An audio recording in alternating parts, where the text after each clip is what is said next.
Today I'm going to prune the orchard. I have left it a bit to the last minute. It's got to be done during the dormant season when there's no leaves on the trees, and it's very soon before they start flowering, so I want to get it done as quickly as possible. The weather has been terrible for the last month or two.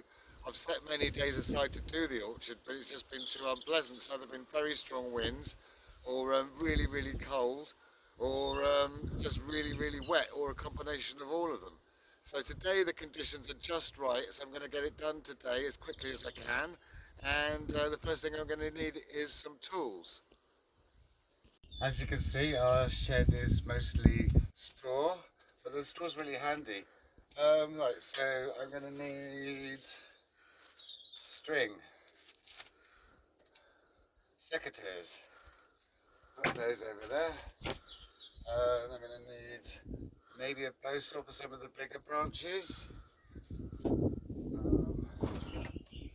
Long handled cutters for the branches about like so. Tights, because these are the best things for tying up trees with, because they're so much cheaper than those expensive ties you buy from garden centres, and they're really strong and so tight, so you can always get them in a sale. It doesn't matter what brand really, and they're really good for tying up trees and they last for ages, so they take those. And scissors for the string. And what else is there? I'm sure I've forgotten something. I think that's everything. Yeah, so now back to the orchard. The other thing we need, of course, is these post things and the thing that knocks them in, so we can and then tie the trees up against them, the ones that have fallen over a bit. One other thing is you always put this facing down, the post saw, so the blade side's facing down. And secateurs, I was keeping them in my pocket like this, so the blade side's up, and it doesn't cut a hole in your trousers then. You can just reach for it easily like that. You've got to really look at each tree methodically and think, well, what do I want to do with this tree? This one, for example, is an apple tree, a gala apple, and it's got this stake which was tying it up, but now it's like leaning against it and it's propping up the tree.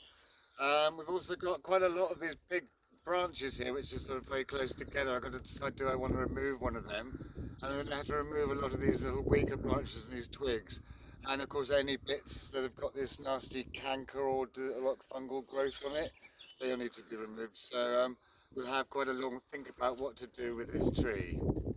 This tree here has got this branch in the middle which is quite close to all the other branches, and if I cut that off then the tree sort of forms a crown from a bit lower down and has a number of main branches, so I might get rid of that branch first, but it is a bit tricky. This bit is really fiddly. I don't know why I have to start with such a fiddly branch, but I'm going to have to remove some of these other little branches because they're in the way. I can't get the saw in, so before I do this branch, I'm going to get rid of some of these other branches, which are kind of small and weak branches. This branch here is kind of weak branch deep in the centre of the tree, so it won't matter about taking that one off. So you don't want to do it right next to the trunk. That's that one's off there. Now I should be able to get the saw in. Now I can get the saw in. So I want to cut this branch back as much as I can, but because it's surrounded by big branches which I want to keep, I won't be able to cut it right back. I'll cut it back as far as I can. Now ordinarily I'd start by cutting a bit this side and then I'd cut it this side so it falls that way, but there's no way I can get a saw in there, so I'm going to have to pull it up, but I can't do that handsaw, so I'm going to have to ask my cameraman to pull this way so I can saw it that way. There we are. We make a pile somewhere, like down here, and we've got three nice big main branches, all nicely evenly spaced out. The trees that I want to straighten are a bit too big for those flimsy little stakes, so I'm going to need something a bit bigger. And then I'm going to need this to tack them into the ground. You see, what you do is you bash the stake into the ground like that and it goes further in. And I don't know what this thing is called, but we call it a knockometer. Now I'm going to just go up and down the stems and remove sort of inward little branches or any kind of diseased little branches, like this one here. And just sort of remove these ones and thin them out a bit so they're not too close together. I've quite a lot of the canker on this tree here. It's quite a lot of it. Means you have to be a bit more brutal with it maybe. This one's sort of in the way, that can come off. And just go around doing that really. We need a long handle cutters for that bit. So get these.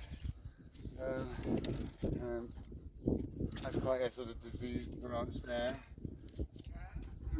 You'll never cut them right back against the trunk because then it can get a disease into the area, so I just cut it off as a little bit above it. And let's try and get rid of these, keep them in a pile so they know where they are, and deal with those later. And I just carry on going through doing that really. So I'm going to make these 3 branches into 2 and just get rid of this weaker one here. This branch here is quite in the way, and it's also growing over these branches, so it could rub against them and cause trouble. So that branch and that branch will keep, and this branch will take off. But first of all, I'm going to remove a little bit of twig because it's in the way. And then I can cut it, but again it's at a weird angle, so I can't get the saw in this side, so I can only cut it from that side. So, but it's like it's just a little bit away from the branch, and it's complicated.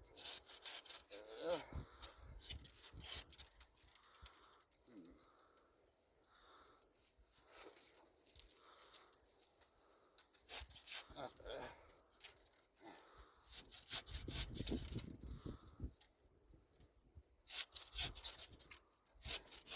I'll hold on to it so it doesn't rip and tear, because normally I'd cut it from the other side first, but because I can't get the saw in the other side, so that one gone. Now I've got to think about a new stake for it, and I've got to see how easy it's going to be to straighten it. With these bigger trees, it's not so easy to straighten them. When they're younger, you could just pull them and straighten them, but when they're like this, they're a bit harder. So I think it's more a question of not allowing the tree to list anymore. Try and get it pulled up as much as I can, and then have a stake in here tied to the stake. And this one here is the most upright of the branches, so that's possibly going to be the lead branch, and we'll encourage it to grow this way so it weighs over this way a bit. So I think I'm going to put a stake about here and just pull it up as much as I can. Now this is a fiddly bit. I'm going to need one of these and this one, and probably going to need the stake about there, I reckon. And I wanted it at a bit of an angle because the tree is likely to continue trying to list that way, so I'm going to kind of balance it. And then be very careful because it bounces when it hits the wood, so you've got to have your head really far back from it. And it goes in quite quickly. Don't know what it's called, so we call it a knockometer. My neighbours came up with the name. Actually, on second thoughts, I think I've put it too far away from the tree. So wiggle if you've got to get them out of the ground. Wiggle them a bit, and they just come out. And then just squash that back. And I think, yeah, it would be better. So now, I've got to go through this balancing act again. Maybe there actually, just on the safe side.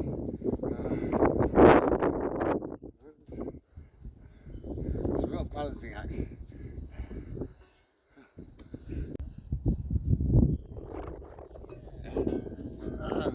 Bit of an angle. Push it in.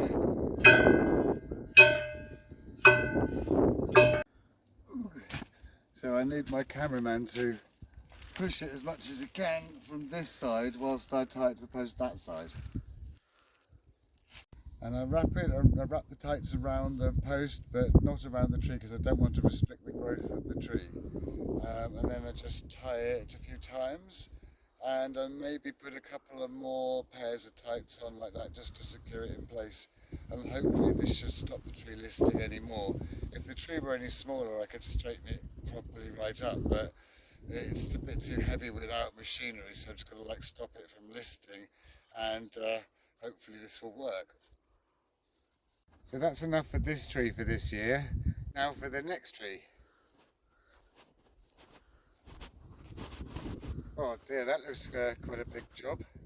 This is a very hardy pear. It's really tough, and it always produces really big pears quite late in the season. And I've never really pruned it that much. So what I do is just take off the odd little branch, and where you've got here where they've got two branches rubbing together. So I'll take one of them off as well.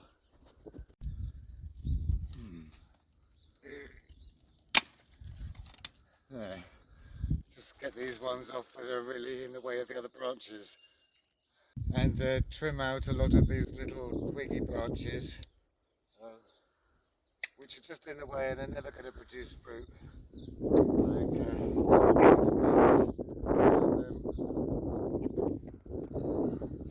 Like so, and then always prune them not right against the branch. Find one. I can always just do them just so far away, so that it leaves a little bit there, not right against the trunk where it could cause a disease to get in. This tree is notoriously difficult to prune and notoriously difficult to climb, but it always produces lots of fruit. You find you get to know each tree, each variety of tree, as you prune them each year or every other year. And you've got to see some that like to be pruned a lot, and others that don't really need it much, and you sort of get to know them as you do them, really. But this is one tree that really doesn't need much attention, just a light trim like that every year or so. If you miss a year, it's not the end of the world. It's not essential they still produce fruit. It's just not like the best possible fruit. So if you've missed it completely, don't worry, just do it next year. Or just give them a light prune like I'm doing this year, and I'm just doing the worst ones and the ones that need the most attention, but just giving them mostly just a light prune because I am very late in the year, and I also want to be careful when I am moving the branches not to disturb these little buds, because these little buds are going to have the fruit for next year, this year rather. There's the fruit buds there and leaf buds, and the flower buds tend to be sort of quite plump and the leaf buds tend to be quite pointed. This is the Bramley's apple, and we had to give it a really heavy prune last year, the year before last, because it was listing really badly, and we staked it back up again. And Bramleys love to list. See, this is the stake we put in at an angle, but already the tree's dragged the stake over a bit. Really just where there's a branch crossing over onto another branch. It's very new growth, little weak one like that. I don't need to take too much off this at all. It didn't produce as many fruit as normal the last couple of years because of the heavy pruning, and if you do give them a heavy cutback pruning, they take a few years to get back to kind of producing fruit again. So really just again the ones that's crossing over, I don't think I need to do much to this one at all. Pear trees don't normally like to list or fall over, but this one has. This is a Berry Alexander Lucas. It's a really nice pear. It's not as big as the apple tree, so you should just pull up. So that seems to work better. If I get behind it and push it up like that, and now I just have to stake it. I'm not sure if this is going to be strong enough, so I'm going to have to go and get the bigger post. Back to this balancing act again.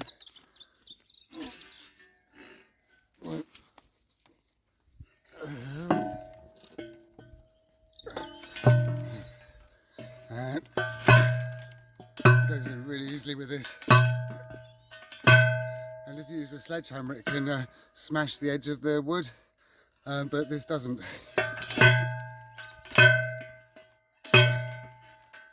And when it's nice and straight, just tie it around the post nice and securely and tie it in a double granny knot. And that should be really secure and hold it for ages. And one the other way. Okay. And this is a much smaller tree, so it's probably just going to be okay with just the one. Right, I'm just going to take a few of these branches off.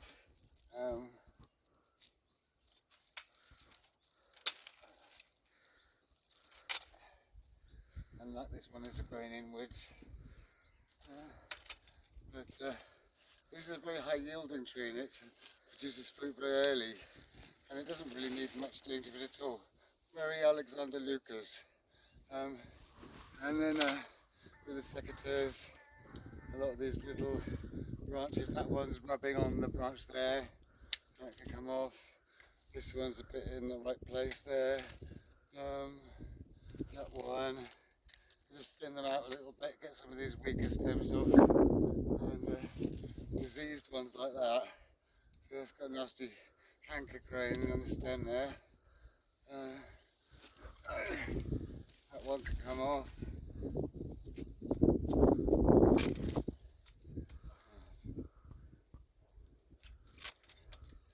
And just tidy it up really.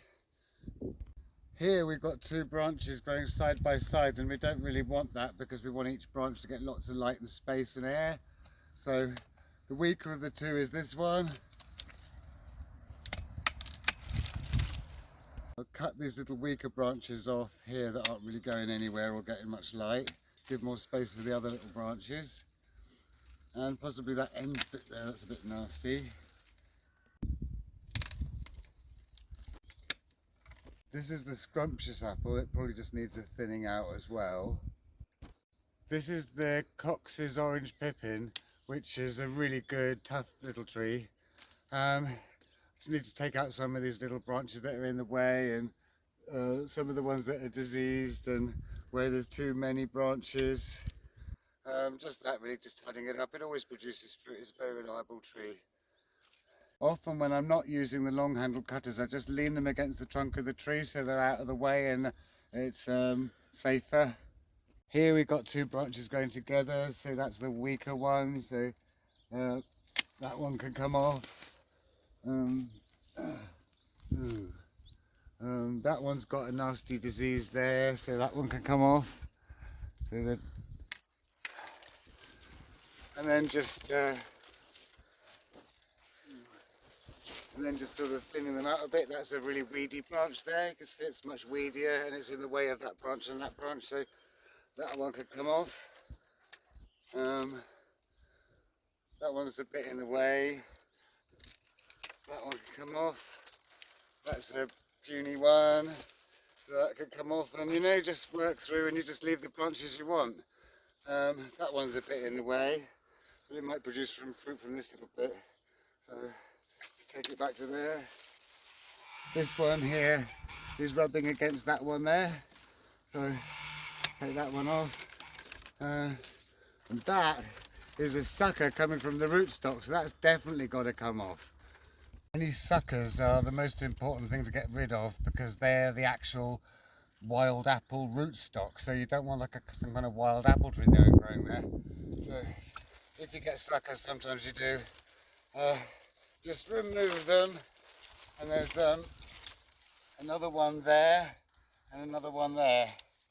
So it is a constant process. If you get suckers, you always get them, so you've got to always cut them back because otherwise they might take over the tree one day. So it's just like a once or twice a year job, just cut them back. And there they are, this sucker's gone. So just working through that branch is a bit pathetic, so that one could come off. Like so, that one as well. Just work your way through, thinning it out, making it neat, leaving about 18 inches or something between the branches, but it depends on the variety. And you get to know the trees as you prune them every year, and you get to know how much pruning they like. There's another one there. That old bit has come off. and that makes it look much tidier and easier to manage and easier to climb. This one here is growing up and rubbing against some of these branches, but it's possible there might be some flower buds there, so for now I'm just going to cut it back to there. And then this one here is crossing over with that one there. So that one's the weakest one. So I'll cut that one off there. And maybe that one there. And that one there because it's quite weedy. And that one because it's touching the ground. Maybe that one over there as well. Yeah, there's quite a lot on this one. It varies a lot from tree to tree.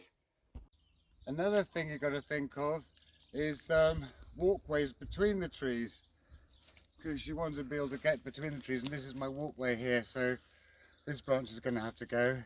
So I don't want to cut this whole branch off, so I just want to prune it back to there where there's some other branches, and that shortens it enough for me to be able to walk comfortably underneath it. I don't mind ducking a bit. Branches growing really close together. And then this is the weaker one, and I don't really need that one, so that can come off as well. So I get them as straight as I can, and then pick them up as a big bundle like that, and then just lob them all into a nice tidy pile. This bit down here is going to be another terrace of orchard at one day, but for now it's just somewhere to lob branches when I'm pruning this orchard. So it's starting to get dark now, so I think that's probably all the fruit trees I can do for today. I do have quite a lot more to do, but that's just ones that really badly needed straightening and the ones that were the worst. It's not essential if you do them every year, but it is good if you can just tidy them up at least. But that's enough for today. So I hope you liked today's video, and if you did, please like and subscribe, and if you press the little me you can see all my other videos, and I shall see you next time.